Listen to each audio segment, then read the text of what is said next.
اللہ الرحمن الرحیم۔ عزیز طلبہ و طالبات، آج ہم کلاس نحم کے سبق سیرت سرور عالم صلی اللہ علیہ وآلہ وسلم کا حصہ دوئم پڑھیں گے۔ قبیصہ نام کے ایک صاحب تھے، وہ مقروض ہو گئے تھے، یعنی ان پہ کافی قرض چڑھ گیا تھا۔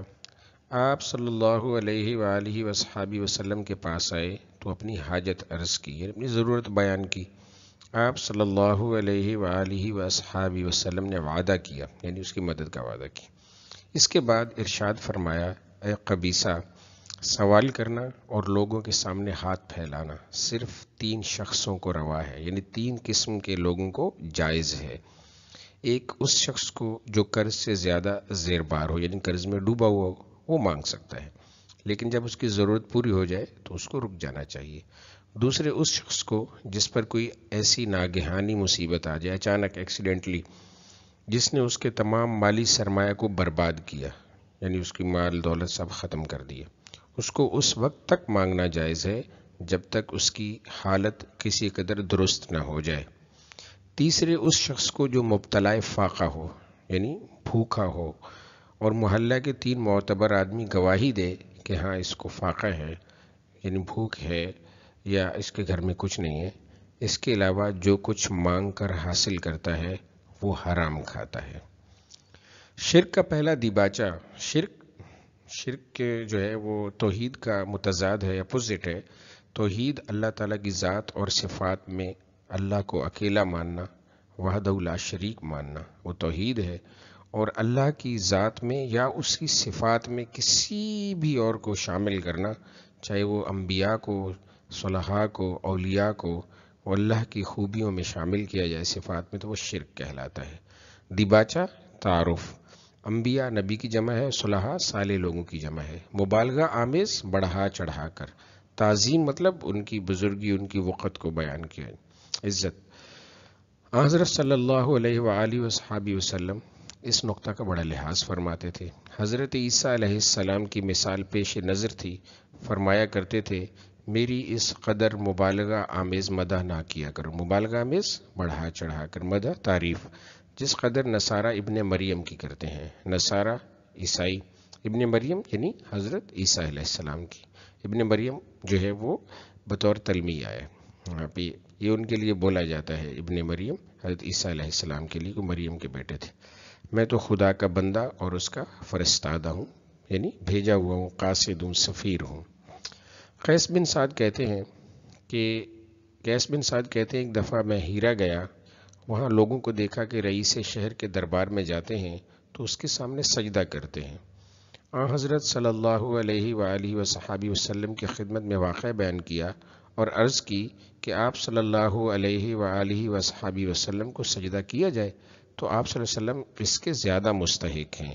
یعنی کہاں ایک عام جو رئیس شہر ہے اس کو لوگ سجدہ کرتے ہیں، آپ تو پھر خاتم الرسل ہیں، انبیاء کے سردار ہیں، تو سجدے کے زیادہ حقدار تو آپ ہیں۔ آپ صلی اللہ علیہ وآلہ وسلم نے فرمایا کہ تم میرے قبر پر گزرو گے تو سجدہ کرو گے؟ کہا نہیں۔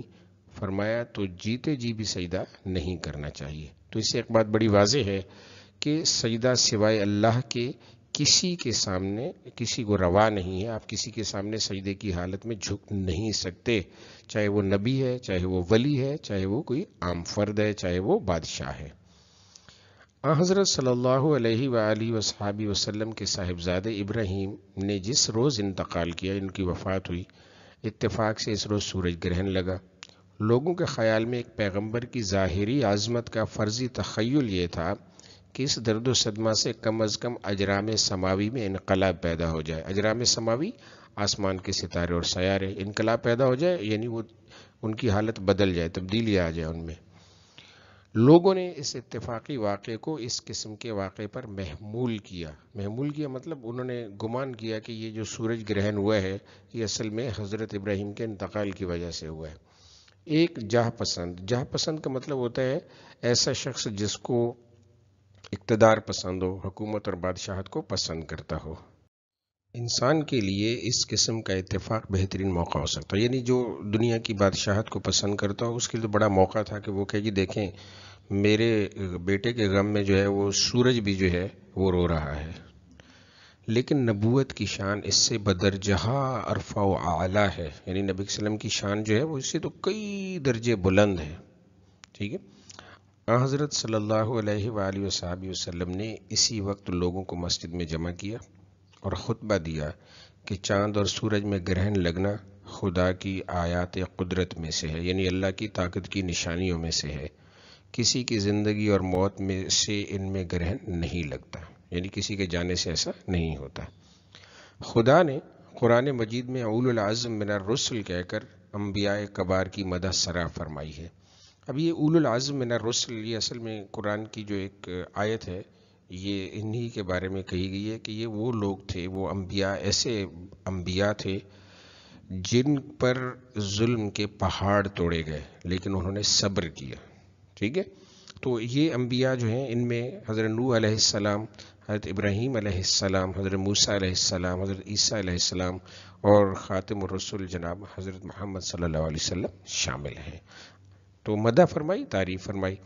حضرت صلی اللہ علیہ وآلہ وصحبہ وسلم چونکہ خاتم الرسل تھے یعنی آخری نبی ہیں. اب خاتم الرسل کو آپ یہ بات سمجھنے کی کوشش کریں، بلکہ آپ کو پہلے سے یہ جانتے ہیں کہ نبی اکرم صلی اللہ علیہ وسلم جتنے بھی اللہ نے نبی بھیجے ہیں، پیغمبر بھیجے ہیں، رسول بھیجے ہیں، آپ صلی اللہ علیہ وسلم سب سے آخر میں آئے اور ان کے بعد اور کوئی نبی نہیں ہے. جو شخص یہ دعویٰ کرتا ہے کہ اللہ نے اسے نبی بنا کے بھیجا ہے تو وہ کاذب ہے، وہ جھوٹا ہے اور اسلام سے اس کا کوئی تعلق نہیں ہے. ٹھیک ہے. اور وہ کسی قسم کا مسلمان ہو ہی نہیں سکتا. اچھا جی، اس لیے خصوصیت کے ساتھ خدا نے یہ وصف آپ صلی اللہ علیہ وسلم کی ذات میں ودیت کیا تھا، یعنی عطا کیا تھا.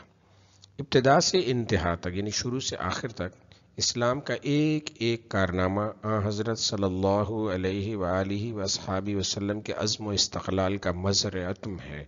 یعنی ان کے جو عزم، پختہ ارادے اور استقلال مطلب مستقل مزاجی کی نشانی ہے، یعنی اس سے بڑھ کر اور کوئی نشانی ہو ہی نہیں سکتی. عرب کے کفرستان میں ایک شخص تنہا کھڑا ہوتا ہے، بے یار و مددگار، دعوت حق کی صدائیں بلند کرتا ہے. دعوت حق یعنی اللہ کی دعوت، اللہ کی توحید کی دعوت.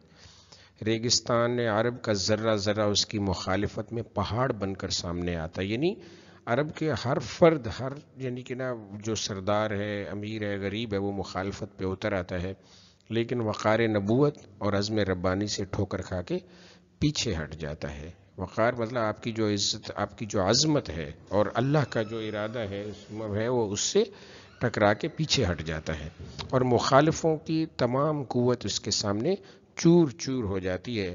اور بالآخر وہ دن آتا ہے جب ایک تنہا انسان 1,00,000 جانثاروں کو چھوڑ کر دنیا فانی کو الوداع کہتا ہے. اب یہاں پہ یہ کیا کہہ رہا ہے مصنف کہ بھئی جب آپ نے حق کی، اللہ کی توحید کی دعوت شروع کی تھی کفرستان میں تو آپ اکیلے تھے، لیکن آپ کا مصمم ارادہ، ٹھیک ہے، وہ آپ کا اللہ نے اس طرح سے مدد کی اور آپ اس طرح سے اپنے توحید کی دعوت پر جو ہے وہ کھڑے رہے، تکالیف برداشت کی کہ جب انتقال کا وقت ہوا تو 1,00,000 سے زیادہ جانثار جو ہے وہ آپ کے ارد گرد موجود تھے. یعنی عرب کی تاریخ کو بدل دیا. مصنفین یورپ کا خیال ہے، مصنفین مطلب لکھنے والے جو یورپین رائٹرز ہیں، کہ حضرت صلی اللہ علیہ وآلہ وسلم جب تک مکہ میں تھے پیغمبر تھے، مدینہ میں پہنچ کر پیغمبر سے بادشاہ بن گئے. بادشاہ مطلب بادشاہ وہی ہوتا ہے نا جو اپنے لیے سہولیات دیکھتا ہے، بڑے بڑے گھر اور مال و دولت جمع کرتا ہے. ٹھیک ہے.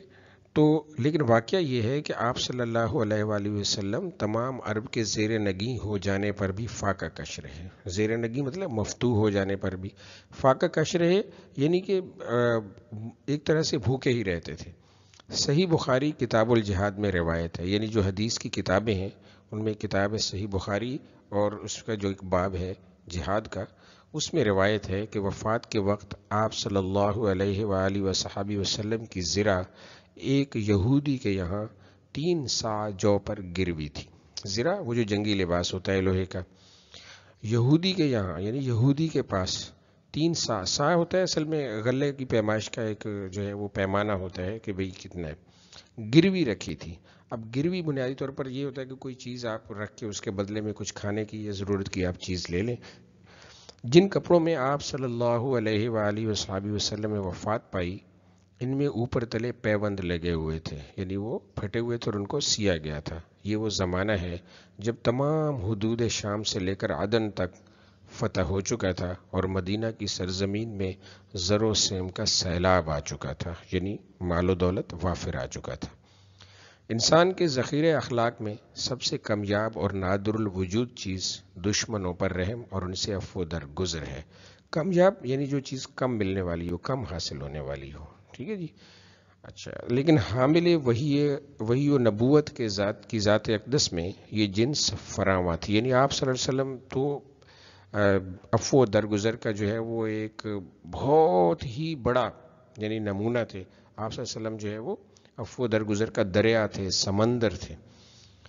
دشمن سے انتقام لینا انسان کا قانونی فرض ہے، لیکن اخلاق کے دائرۂ شریعت میں آ کر یہ فرضیت مکروہ تحریمی بن جاتی ہے۔ یعنی جب آپ کا اخلاق بلند ہو تو پھر یہ چیز جو ہے بے شک آپ بدلہ لے سکتے ہیں، تو یہ نہ لیں تو اچھا ہے۔ مکروہ تحریمی کیا ہے کہ ایک چیز جو حرام تو نہ قرار دی گئی ہو لیکن سخت ناپسند کی گئی ہو۔ تمام روایتیں اس بات پر متفق ہیں کہ آپ صلی اللہ علیہ وآلہ وصحابہ وسلم نے کبھی کسی سے انتقام نہیں لیا، بدلہ نہیں لیا، بلکہ اس کو معاف کر دیا۔